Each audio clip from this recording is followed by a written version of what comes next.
Hi, I'm Todd White from ProServ Software and Support, and today we're taking a moment to talk tech. This issue is, what's the right computer for me?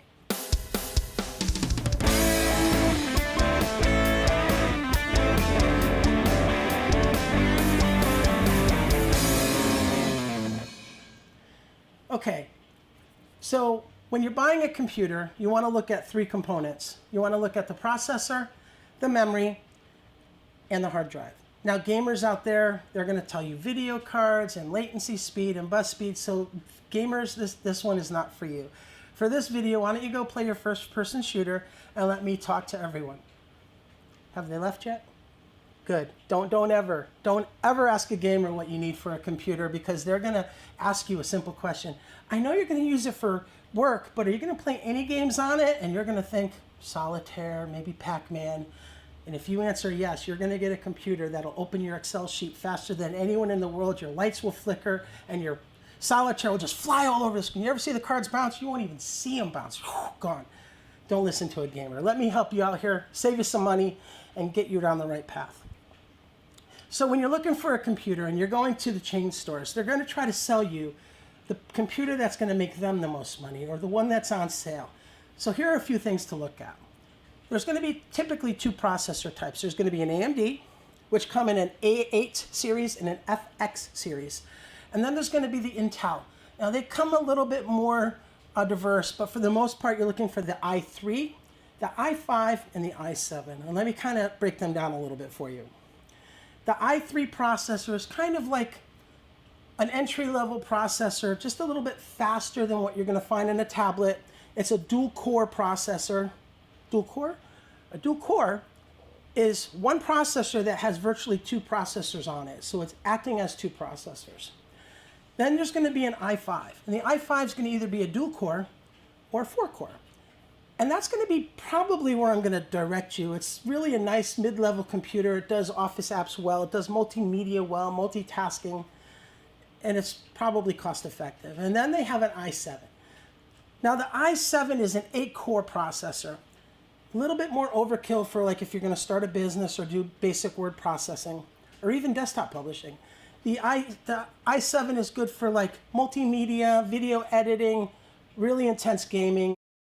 Now the AMD is going to come in the A8, which is typically a 4-core processor, and it has a graphical processor unit built on. A decent processor. And then there's the FX series. And the FX series will come in like a 6-core. It's really good. It's nice hyper-threading, which beyond the explanation of this course. Probably a decent CPU, but I would kind of lean towards more the Intel, because when you go buy a computer, most of what you're going to see is Intel. So let's just say the mid-range i5 is where you're going to go. Now let's talk about hard drives. Oh my, hard drives, gigahertz, megawatts, who's a what's it. It gets pretty confusing. I get people come to me, I can buy a 2.4 giga something with a 2 gig, so I don't know the numbers. And I'm like, did one of them say memory? Is it 4 gigs? And try to pull it out of them. So let me explain. The hard drives are going to come in a store-bought computer anywhere from, I think right now they're starting at about 160 to 200 gig, 250 gigabyte, all the way up to 1 terabyte. And a terabyte is 1,000 gigabytes, just to help you with the math there. What you're going to be looking at is somewhere around a 500 gigabyte. The hard drives aren't that expensive. Don't worry if you don't get big enough. They're really easy to swap out later. You can actually copy all your information over, and it's not too big of a process. So far we're looking at an i5 with a 500 gigabyte hard drive. Now let's talk about memory. Memory is going to come in stages of 2. There's going to be 2 gig, 4 gig, 6 gig, 8 gig, and so on. What the memory does is, like, suppose I'm opening a Word document or Excel document. If the Excel document has a lot of formulas, it gets thrown into memory until the processor over here can handle it. If there's more memory needed and you only have 4 gigs, then what happens is it's going to use your hard drive as temporary memory so that it can kind of sort through the file until the processor can catch up. If you've ever seen the error message come up low on virtual memory and you're like, oh my God, what am I going to do? All you have to do is run a program like CCleaner that'll clean out your temporary memory, and that'll go away. So the trick is to kind of get enough memory to get you by so that doesn't happen. I would say a 4 gig. Now, if you have a 32-bit machine, if you look at the notes, 32-bit machine will only hold 4 gig. Go with a 64-bit machine because that'll go higher than 4 gig, 8 gig, 16 gig, 32. So for all purposes, if you're going to go buy a computer, this is what we would direct you to. Get an i5 with a 500 gigabyte hard drive, 64-bit, with at least 8 gigs of memory. That should do you pretty well for quite some time. So most computers, when you buy them, come with some trialware, 30 days, 60 days. Some of them are games, some of them are nothing more than propaganda and advertising for the company. What will come with it that's useful is usually a trial period of antivirus. That's usually good for 30 or 60 or 90 days, sometimes a year, depending on where you buy it. I would definitely stay with that.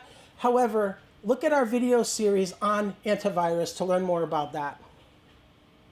If you're going to use this computer in a business environment, I might suggest you get a backup solution. And they make many backup solutions. They have cloud solutions. If you don't have a fast internet or you pay for how much bandwidth you want, maybe you want to buy a nice external drive. And there's a couple manufacturers out there that make them. Seagate and Western Digital are two of the top. They both have drives anywhere from 1 terabyte to 3 terabyte and on. 3 terabyte might run 169 to 200, no matter which manufacturer you buy from. And they usually will have a tool right on there that'll help you back up. Run that on a nightly, daily basis, and you'll be safe. So between the computer, the antivirus, and the backup solution, you should be good for some time. And that's just a tip from us at ProServ Software and Support. If you like what you see, please subscribe below and leave some comments and notes on what you'd like us to talk about in the future. Have a great day.